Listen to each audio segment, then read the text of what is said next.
Jalal hello বাইগান মাতারি গো ভাই।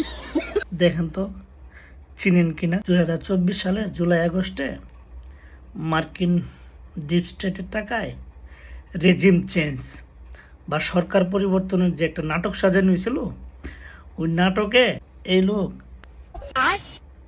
Salute একটা দিয়া এখন কোটিপতি হয়ে গেছে। সে নাকি ঢাকা শহরে জমি কিনছে, এনসিপিতে যোগ দিয়েছে, এনসিপির মনোনয়ন প্রত্যাশী ছিল, মানে এমপি হয়ে নাকি হয়ে যেত।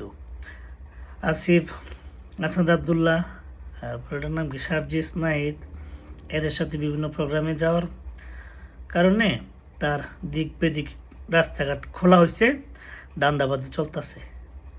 এই নাকি রিক্সাওয়ালা।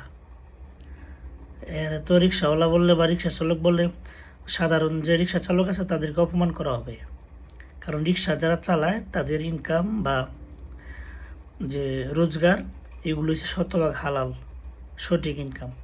হয়তো চোর, ও এখন কি কাজ করে?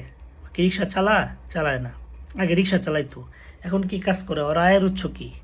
ও ঢাকা শহরে জমি কিনে, পাক্কা চোর। এই চোরের আয়ের উৎস কি এটার খুঁজে বের করার দায়িত্ব হয়েছে প্রশাসন এবং বর্তমান সরকারের। নাইলে কিন্তু এই চোরেদের যে পাপের ফল এটা সরকারকে ভোগ করতে হবে। মানে কি একটা অবস্থা, কে থেকে কি হয়ে গেছে।